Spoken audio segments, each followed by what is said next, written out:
Bonjour à tous, j'espère que ça va. Moi je vais très bien. Zach Moïkassa, fondateur de la Moïkassa Race. Merci de faire partie de ce mouvement de grandeur qui nous aide à franchir les barrières, à doper nos qualités, pulvériser nos défauts. J'espère que ça va. Moi je vais très bien. Certaines personnes, j'ai remarqué, m'ont envoyé quelques messages affectueusement m'appelant coach. Comment ça va? J'ai des difficultés. Coach, est-ce que tu pourrais m'aider? Ça fait chaud au cœur, c'est gentil. C'est bien de voir, en tout cas, cette appréciation en direct. Ça fait bien dans l'âme. Mais frère, je ne suis pas votre coach. En toute humilité, je suis simplement un humain, comme vous, qui a connu ses difficultés, ses malheurs, ses tristesses, et qui aujourd'hui partage ses expériences personnelles avec ceux qui veulent l'entendre. Je suis peut-être quelqu'un qui, à travers les difficultés de la vie, a développé un esprit chevronné, une attitude de guerre face à beaucoup de situations. Mais je ne suis qu'un individu qui partage ses expériences personnelles avec vous. J'en avais besoin aussi, on en a tous besoin. À un certain moment de la vie, on a besoin d'aide. Personne ne se suffit, c'est impossible.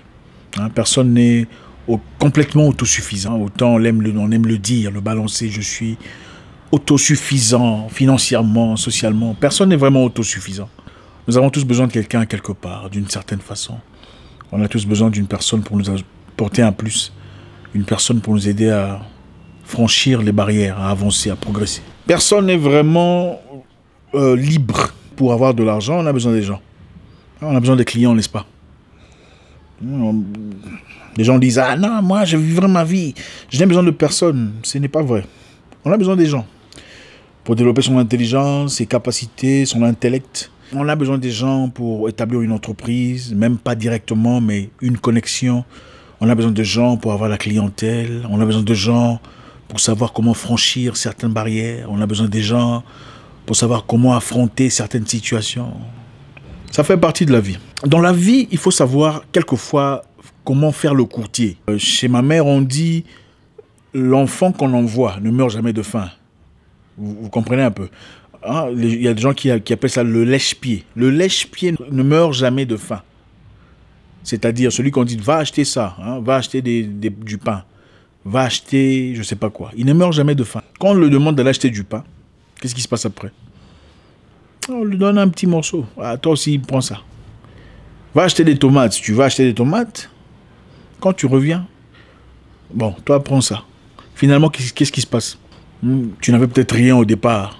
Mais à force de partir, acheter le pain, on t'a envoyé acheter les tomates. Tu as acheté les tomates. On t'en a donné un peu.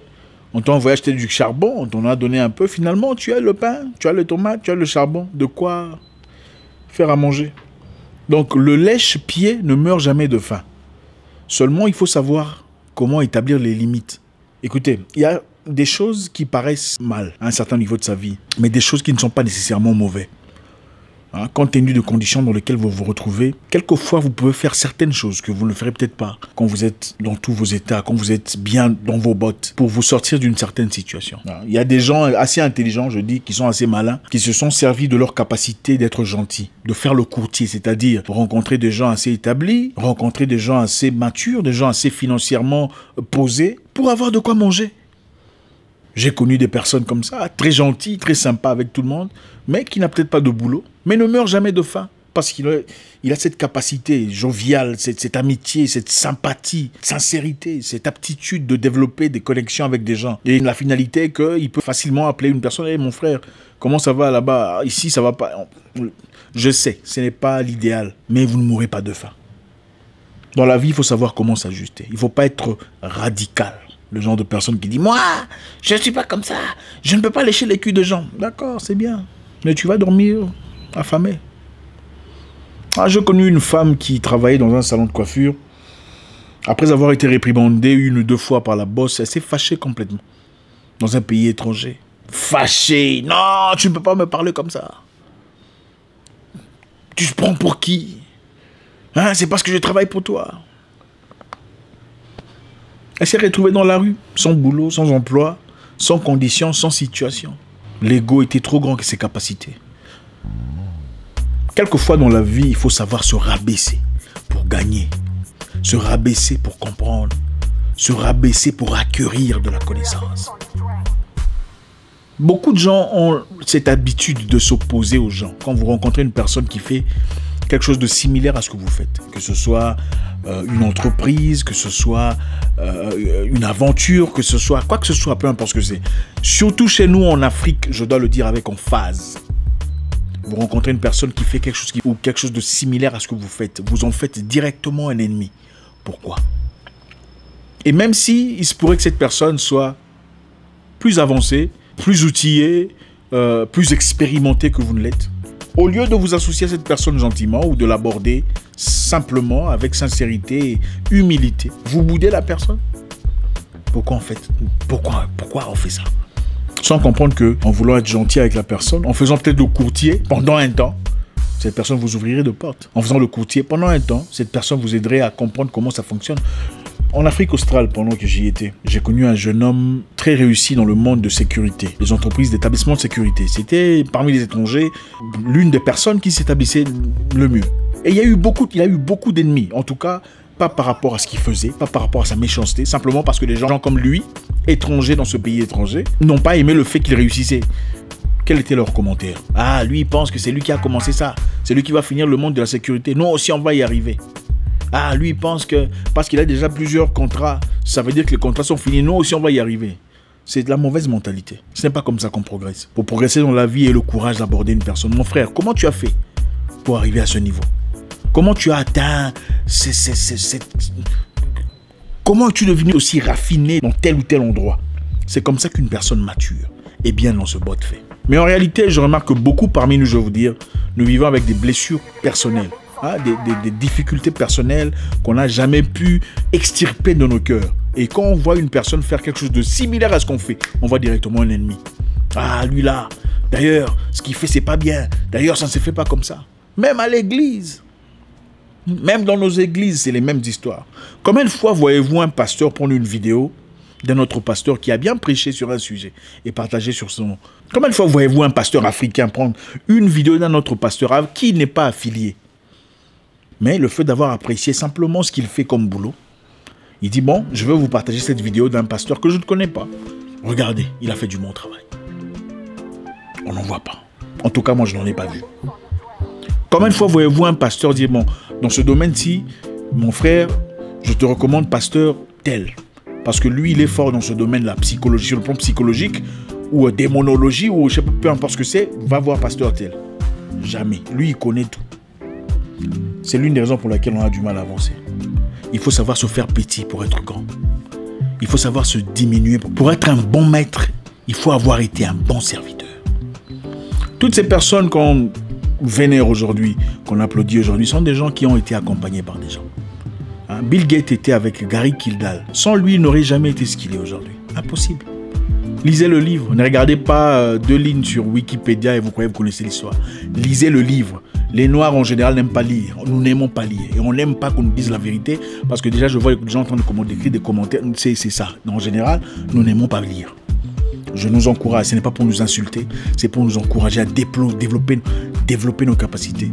Et nous devons arrêter cette mentalité où quand on regarde quelqu'un sur Internet, on commence déjà à chercher où on va critiquer. C'est ce que nous faisons généralement. Il n'a pas bien prononcé là. Mais son visage a changé, hein, on dirait qu'il a... Mais c'est dans les... C'est toujours, on cherche toujours. Sa chemise, c'est toujours dans le négatif. Nous devons développer cette capacité d'apprécier, accepter nos défaillances, nos fautes. Nous en avons tous. Mark Zuckerberg n'est pas arrivé où il est aujourd'hui tout seul. Il a eu des gens. Steve Jobs pour...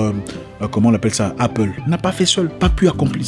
Il n'a pas fait tout seul. Steve Jobs est le visage externe que le monde voit et applaudit.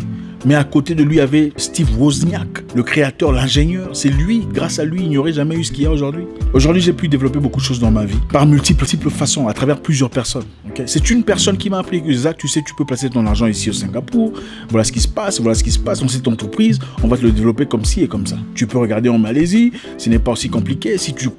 C'est toujours les humains qui apprennent aux humains comment ça se fait. Mais la personne qui me l'a appris, c'est qui? C'est un jeune homme comme moi. Il a le même âge que moi. J'aurais pu le bouder disant « Ah, lui, il va m'apprendre quoi ?» Non. On se simplifie dans la vie. Une porte peut être une nouvelle porte à une nouvelle belle situation. Il faut savoir s'en servir.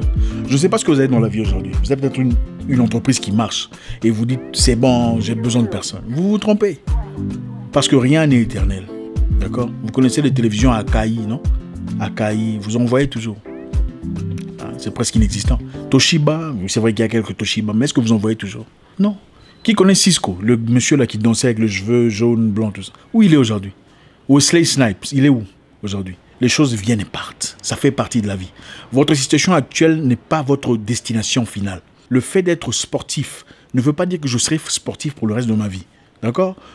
Intelligemment, je dois réfléchir sur des options qui peuvent m'aider à progresser dans la vie. Comment investir mon argent ici? Comment investir mon argent là-bas? Comment acheter des parts? Donc, c'est comme ça qu'on évolue dans la vie. On est petit, on devient écolier, on va à l'école secondaire, ensuite à l'université. Rien n'est permanent dans la vie. Il faut toujours se développer. Et pour se développer, il faut toujours créer des correspondances, des amitiés, des partnerships. Savoir s'humilier quelquefois. Vous allez près d'une personne qui connaît plus que vous. Fermez votre bouche. Ne faites pas toujours des commentaires. Ah oui, oui. Ah ça, je connais. Non, non, non, non. Calme-toi. Dans le sport, on dit même un ceinture noire peut apprendre d'une ceinture jaune. Si tu es intelligent. Personne ne connaît tout. Nous sommes tous étudiants dans la vie. Tu peux être fort dans le transport. Lui, il est fort dans le ciment. Qu'est-ce qui vous fait croire qu'il y aura toujours de transport? Pas nécessairement. C'est vrai, on aura toujours besoin de transport. Mais votre voiture pourrait se bousiller. Et vous faites quoi après? Il faut savoir s'humilier, savoir se simplifier la vie. La vie n'est pas une compétition. Enlevez ça dans vos têtes. Vous voyez une personne qui fait quelque chose bien mieux que vous, appréciez la personne ouvertement, faites-lui un compliment. Vous voulez briser ce qu'il y a comme barrière entre vous et une personne, faites-lui un compliment. Ah, jolie chemise, j'aime bien ce que vous faites. Fini. Les gardes, l'attitude, tout ça, la position de guerre qu'elle avait, belliqueuse qu'elle avait initialement, vous voyez dissiper très rapidement. Développons ce sens de communication. Être gentil. Appelez les gens au téléphone. Bonjour, comment ça va? Ça fait longtemps.